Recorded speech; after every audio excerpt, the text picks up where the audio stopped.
Assalamualaikum warahmatullahi wabarakatuh.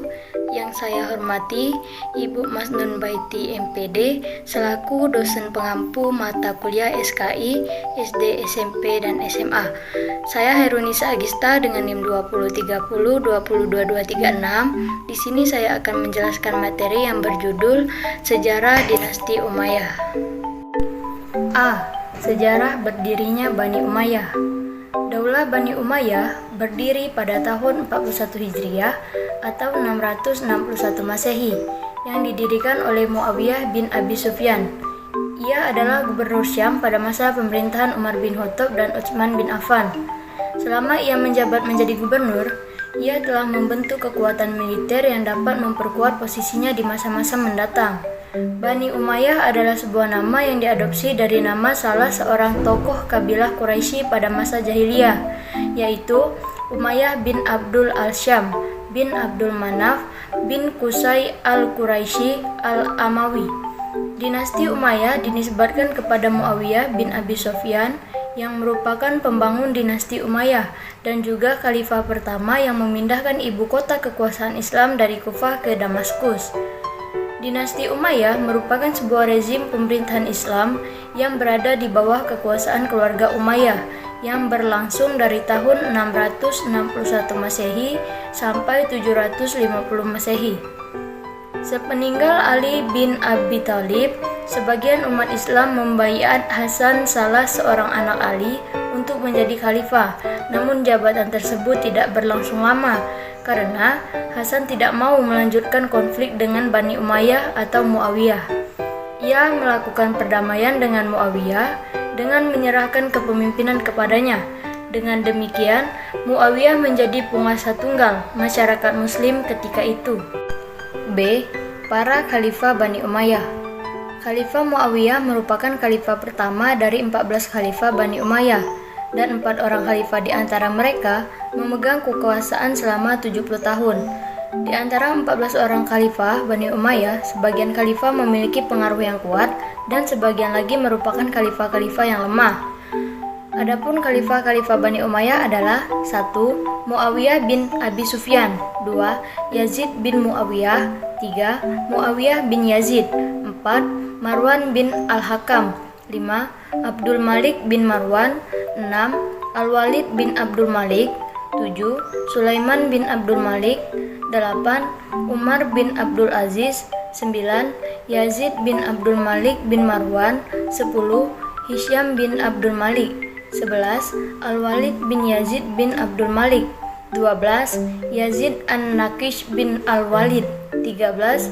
Ibrahim bin Al-Walid bin Abdul Malik, 14. Marwan bin Muhammad. C. Kejayaan dan kemajuan dinasti Bani Umayyah. Dinasti Umayyah dalam keberhasilannya melakukan ekspansi kekuasaan Islam jauh lebih besar daripada Imperium Roma pada puncak kebesarannya. Keberhasilan ini diikuti pula oleh keberhasilan perjuangan bagi penyebaran syariat Islam, baik dalam bidang keagamaan maupun dalam bidang politik dan ekonomi. Dengan itu, Bani Umayyah berhasil pula mengembangkan aspek-aspek peradaban Islam yang sangat besar. Kontribusinya bagi Islam pada masa selanjutnya. 1. Arsitektur. Seni bangunan atau arsitektur pada zaman Umayyah bertumpu pada bangunan sipil berupa kota-kota dan bangunan agama berupa masjid-masjid. Pada masa Walid bin Abdul al-Malik, dibangun pula Masjid Agung yang terkenal dengan nama Masjid Damaskus atas kreasi arsitektur Abu Ubaidah bin Jarrah. 2. Organisasi militer. Pada masa Umayyah, organisasi militer terdiri dari Angkatan Darat atau Al-Jund, Angkatan Laut atau Al-Bahriyah, dan Angkatan Kepolisian atau Asyurtah. Adapun organisasi kepolisian pada mulanya merupakan bagian dari organisasi kehakiman. 3. Perdagangan. Setelah dinasti Umayyah berhasil menguasai wilayah yang cukup luas, maka lalu lintas perdagangan mendapat jaminan yang layak. Lalu lintas darat melalui jalan sutra ke Tiongkok guna memperlancar perdagangan sutra, keramik, obat-obatan, dan wewangian. Adapun lalu lintas di lautan ke arah negeri-negeri belahan timur untuk mencari rempah-rempah, bumbu, Kasturi, Permata, Lagam Mulia, Gading, dan Bulu-Buluan. 4. Kerajinan. Pada masa Khalifah Abdul Malik, mulai dirintis pembuatan tiraj atau semacam bordiran, yakni cap resmi yang dicetak pada pakaian khalifah dan para pembesar pemerintahan.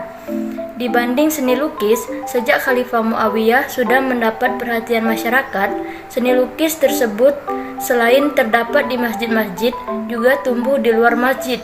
Adanya lukisan di Istana Bani Umayyah merupakan langkah baru yang muncul di kalangan bangsawan Arab. 5. Pengembangan ilmu-ilmu agama. Pengembangan ilmu-ilmu agama sudah mulai dikembangkan karena terasa betapa penduduk-penduduk di luar Jazirah Arab sangat memerlukan berbagai penjelasan secara sistematis dan kronologis tentang Islam. Ilmu-ilmu yang berkembang saat itu diantaranya tafsir, hadis, fikih, ilmu kalam, dan sirah atau tarikh. D. Kemunduran dinasti Umayyah. Setelah berkuasa selama 90 tahun, akhirnya dinasti Bani Umayyah berakhir.